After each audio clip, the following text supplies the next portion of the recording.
Hello, and welcome to the next episode of the Four Horsemen. My name is Paul, representing Diecast Graveyard. Myself, along with my fellow build team, Keith from Outlaw Speed Shop, Jeff from 164 Revival, and Xavier from Diecast Show Customs, make up the Four Horsemen. Now, as everyone probably knows, October is Breast Cancer Awareness Month. We have been invited by the Three Blind Mice and the Beefeaters from the UK to a Breast Cancer Awareness Build-Off Challenge, or a Paint It Pink Challenge. Now, all of the team members, I believe, are going to be selling off or auctioning off their cars and the money being donated to breast cancer awareness. So at the end of this video, there's going to be some links in the comments section that will allow you to go see their builds and also get a chance to bid on their cars. So this is going to be pretty cool. And I've got a special car in mind that I've been wanting to do, and it's going to be pretty awesome. So let's go ahead and have some fun here with a build. And remember that if you happen to bid on these cars, it's for a charity. It's not just to buy a car, okay? Let's get started. Here I've got a Hot Wheels Redline Red Baron. Now, this car to me is going to be perfect for what I want to do. We're going to take this apart and we're going to give it a really special cool paint job. We're going to change out the wheels, and I've got some really cool breast cancer awareness decals that I'm going to put on the helmet of the car, and it's going to be pretty awesome. We're going to highly shine up the parts, the helmet, the engine, etc., and it's going to be a lot of fun. So let's go ahead and continue. I've already drilled the car apart. Now the engine and the helmet are the posts on this car. Now, being that this is an old Redline, the posts are incredibly narrow. Now here I'm using my center punch to help get the engine out of the car, because that way there you won't have to pry it apart. So that comes out fairly easy. Here's the base. The base is in fairly good shape. Not a problem there. We'll definitely have to change out the wheels. It looks a little bit brittle, that suspension in there, but we'll do the best we can with it. Straighten out some tires. We'll definitely replace the tires here. Here's the body. There's some paint missing there, so we'll definitely strip this down and put some new paint on it. I'm looking forward to using some of that Spectre Flame paint for this paint job. Here's the engine, and it is one of the posts. So we're going to have to polish that up and make it look good. There's the interior, no problems there. And here's the helmet. This definitely needs to have those decals taken off and have the helmet polished up. All right. Well, I think the next thing we need to do is get the body in the stripper. Okay, we got the embalming fluid. We're going to dip the body inside the embalming fluid, and then we're going to go ahead and put it on the tray.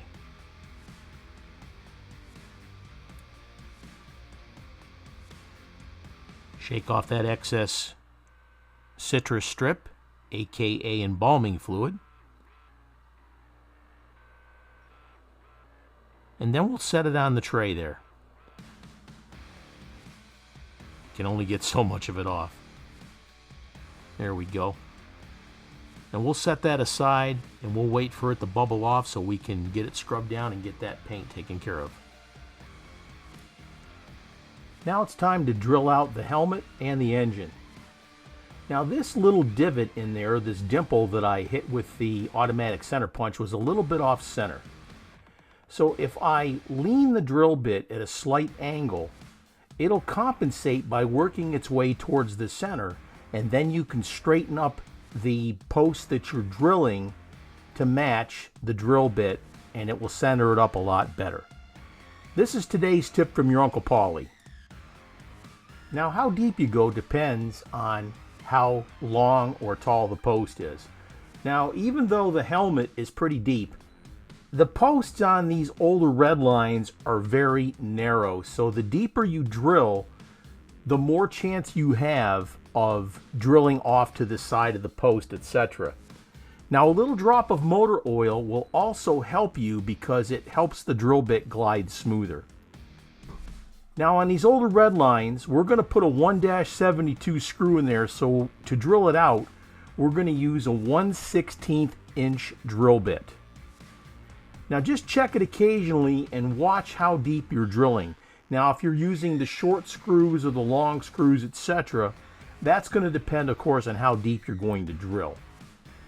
Now, notice with that little drop of oil that all your shavings are collecting around your drill bit.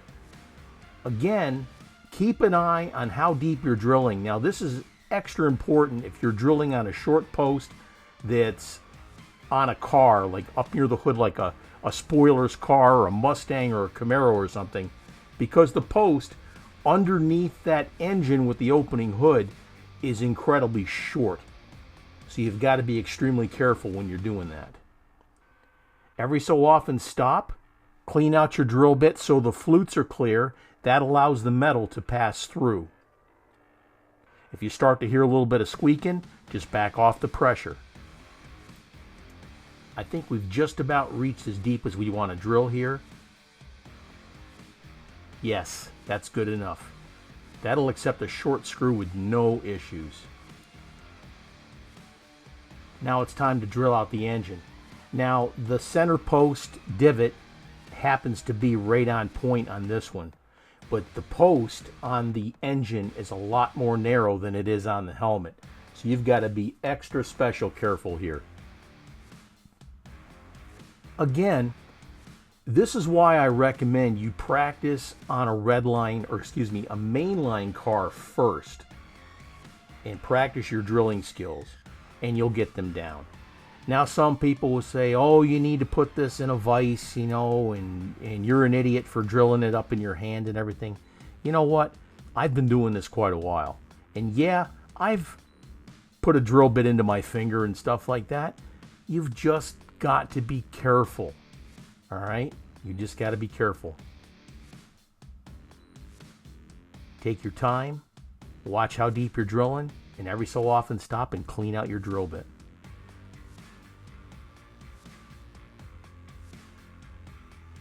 I'm sorry that the channel locks there are, for the vice grips, are hiding the post so it's hard to see. But you get the general idea. You just saw me drill out the other post.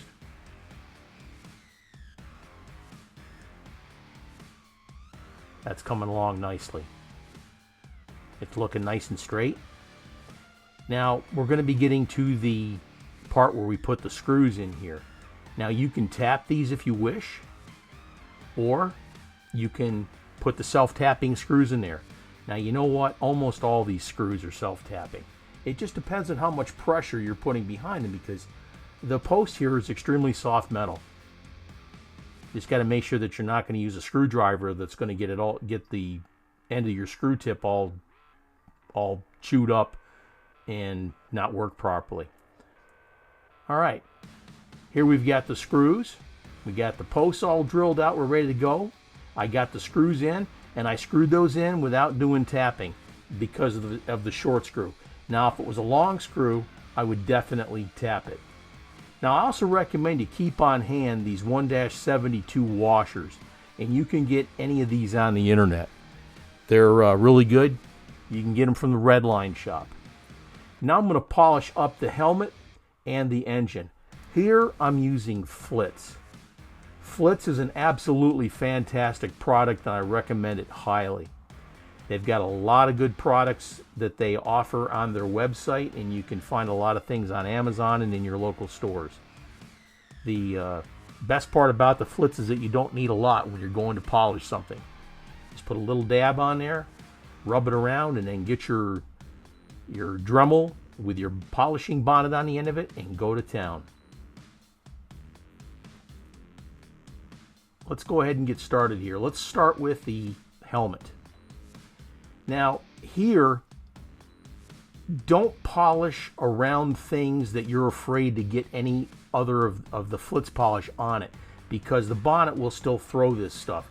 So if you got a freshly painted car or something on your desk that you don't want to get any polish on, then you need to remove it from your desk or put it like in a cardboard box or something, because the stuff will fly. The other thing you need to do, folks, here is wear your safety glasses, because if you get this stuff in your eyes, it's going to sting. Okay? So wear your safety glasses. And I don't have the Dremel at full speed. I've actually got it at a very low speed. You don't need to turn it up as high or as fast as it will go. This is starting to look really, really nice. Now it looks like it's kind of a gray. Once you get the helmet rubbed down when you're done with a nice clean cloth, it's going to look excellent.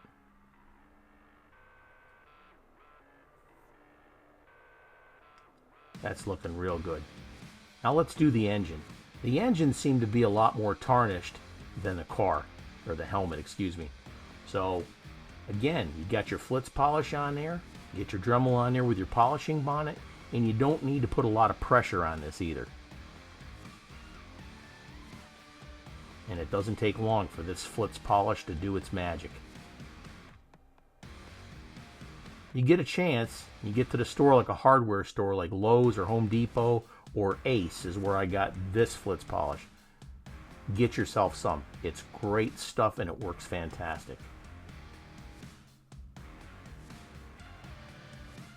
That's looking really sweet. It's almost like it's all been brand new chromed again. Look at that. That's going to be so nice in the finished product. Now we're going to do the wheel swap. These are all cap style wheels on this car. Work your knife over to the very edge of the cap, give it a little twist.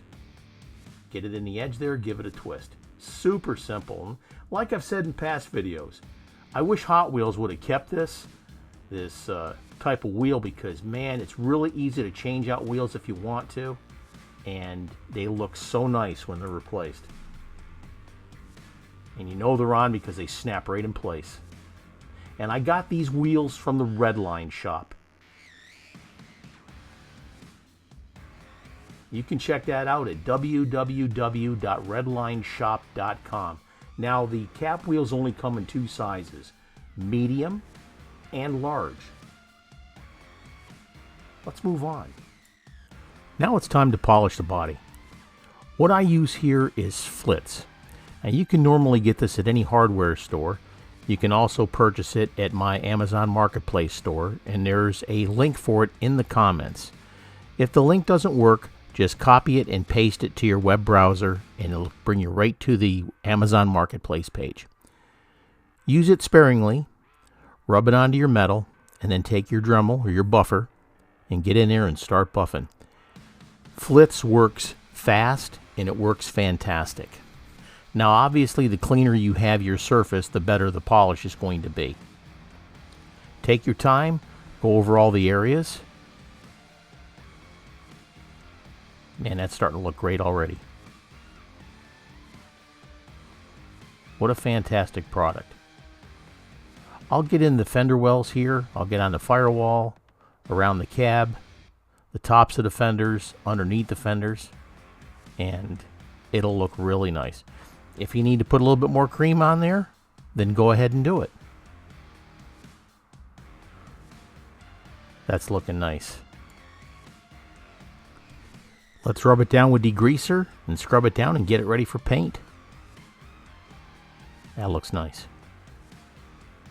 Okay, we're going to use Spectraflame Hot Pink.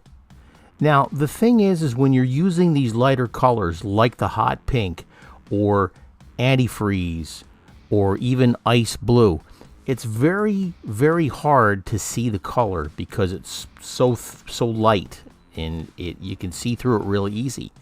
So you naturally try to spray more paint. And the problem with that is that by the time you start to see the color, you've got so much paint on there, you're taking a chance for the paint to run. So be real mindful of how much paint that you're putting on when you're using these lighter Spectraflame colors.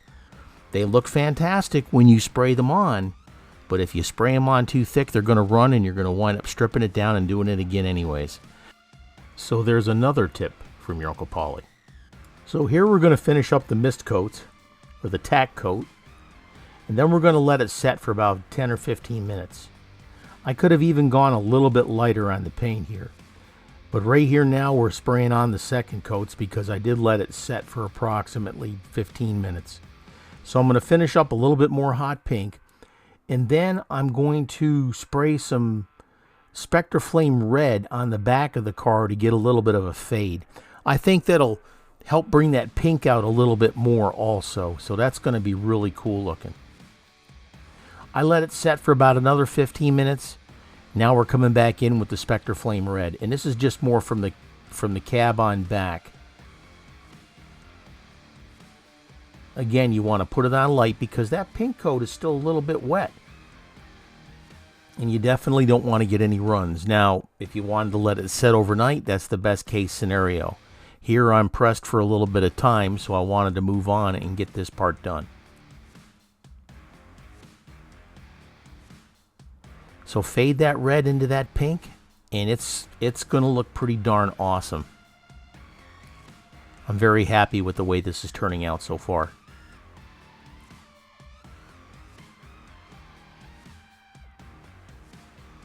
Very, very subtle fade from the red to the hot pink. Really nice. Make sure you get underneath your fender wells and you get towards the back of the cab, and then again you're going to gradually fade it into the hot pink.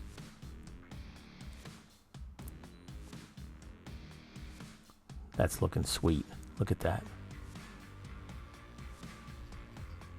Excellent. All right, let's go ahead and move on. Here we have all the parts. Here's the body. It's got a red to a hot pink fade. That turned out excellent. Very happy with that. Here's the engine. We polished it up. That looks awesome. That looks really nice. Here's the helmet. We painted it white and we put on those Hope decals. Here's the interior. That looks excellent.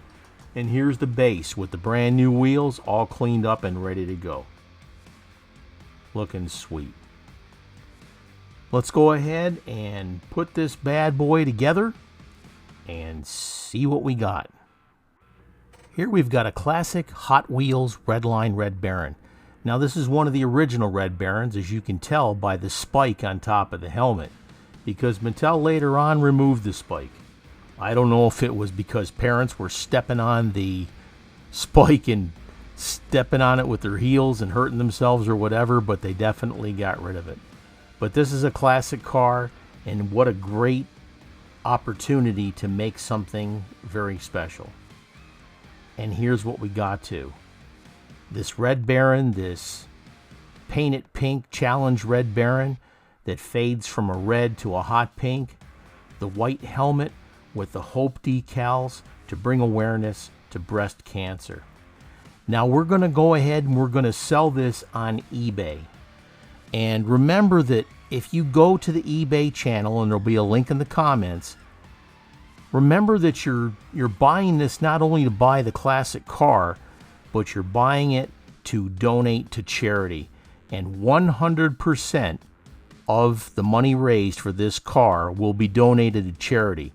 I'm going to take it down to the local chapter, which I'm going to film, and I'm going to donate this in my mother-in-law's name, who is a survivor of breast cancer, and I am so glad that she's still here with us. What a fantastic build this was. I seriously enjoyed this. And to top it off, we're going to put it on a custom card. Isn't that pretty cool? Now the best part about it is somebody can own this car. Check on the communities tab on here on YouTube, and we can start bidding on this. And remember, when you're bidding on this car, if you want to own it, bid on it as you're helping a charity, not that you're just buying a car. And I'll get it sent out to you, and I'll throw in a surprise bonus car or two for you also. So please, folks, let's go ahead and bid on this car. And again, there'll be a post in the communities tab to bid on this car here on YouTube, and we'll let it go for a week. And we'll decide a winner then. So thank you so much for watching the video today. I really appreciate it. And please bid with your heart, not your wallet. Okay, if that makes sense. Thank you so much. I want to thank the other build teams that are building in this Paint It Pink challenge. First off, the Three Blind Mice. George and Lee and Paul. Thank you guys so much for the invitation to have the Four Horsemen join you. And I'd like to thank all of the Beefeaters for joining us for the first time. And I look forward to doing more stuff with them. Some great guys, and they do some nice work. Now, to see the other videos, I'm going to put links in the comments for all the other members of the other two clubs. And there's other people that are participating in this too, other subscribers. So please check out the builds and go see them. And I'm sure that they're probably going to be selling or auctioning off their cars also. So please make a valiant effort to help them in their quest to raise money for breast cancer and breast cancer awareness in this wonderful Paint It Pink challenge. It's just such a great charity to donate to. Now we've got some other cool information. The Four Horsemen have started to open up all the builds for all the subscribers to join us. So here's some of the upcoming builds that you can participate in. Now remember that these builds are all due on the last day of the month. The last day of the month, so post your videos on the last day of the month if you participate in these builds. Here's the first one, due October 31st. Hot Wheels T-Bucket Munsters theme. Outstanding. This one suggested by Jeff at 164 Revival. For November, a 47 Chevy pickup. The theme is Mad Max Apocalyptic. This was chosen by Xavier from Diecast Show Customs. For the month of December, we've got a 32 Ford Coupe, and the theme is Rat Rod. This was chosen by Keith at Outlaw Speed Shop. And finally, in January, we've got a Hot Wheels K&N Dodge pickup, and the theme is Dakar Rally. And this was chosen by me. We're going to have a lot of fun with this, folks. I want to thank you for joining me today on this Paint It Pink challenge with the Three Blind Mice and the Beefeaters. This is Paul for the Four Horsemen representing Diecast Graveyard. Thank you so much, and we do have some other builds coming up here at the end of the month. Cheers, and have a great month of October.